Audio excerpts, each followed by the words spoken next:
आज अपने विशेष प्रोग्राम में हम आपकी मुलाकात करा रहे हैं भागवत आचार्य संजीव कृष्ण ठाकुर जी से, जो हमें बताएंगे भागवत जी के विषय में और इससे क्या सुनने से लाभ होता है और आगे की इनकी क्या योजना है।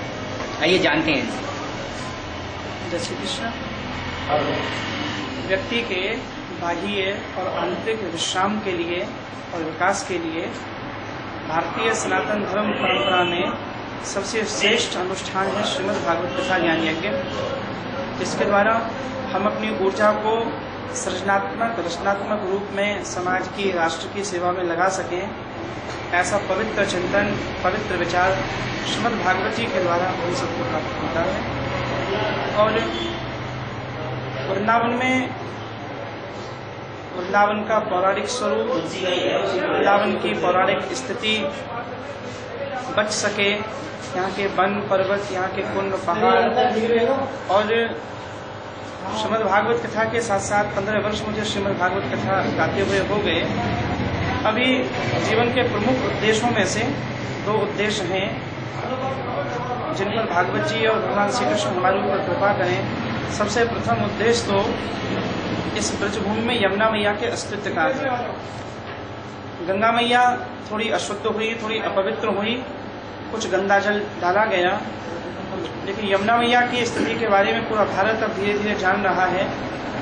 हरियाणा के हथनी कुंड के बाद एक बूंद यमुना जी का जल ब्रज में नहीं आ रहा।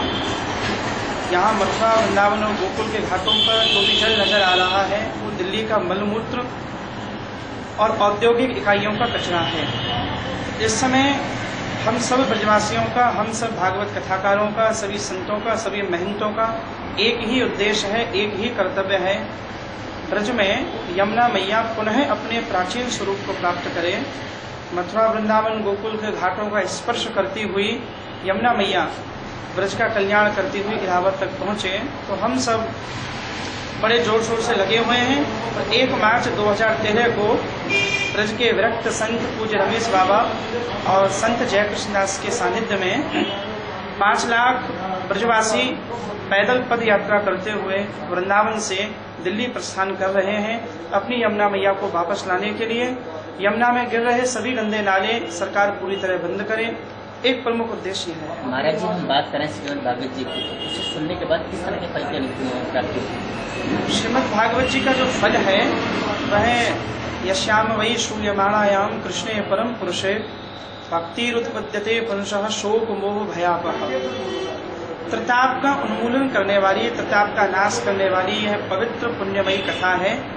श्रीमद् भागवत कथा सुनने से शोक, मोह, भय इन तीनों का नाश होता है और मृत्यु को सुधारने वाला ग्रंथ है। भागवत जी में आता है, सकृन मनः कृष्ण पदार विंदयोर निवेशितम तद गुण राग यैरिहि नते यम पास पतश्च तद भटान स्वप्ने पपश्चन्ति हि चीर निष्कृतः।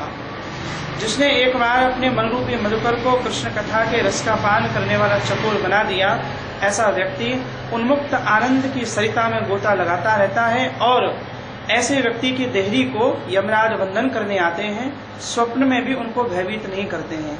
तो भागवत तो आनंद में गोते लगाने वाला और शोक मोह भय दैहिक दैविक भौतिक तीनों प्रकार के तापों का नाश करने वाला ग्रंथ है। भागवत हमारे भगवदीय रूप को, श्रीमद् भागवत जी हमारे मौलिक स्वरूप को प्रकट करने हैं।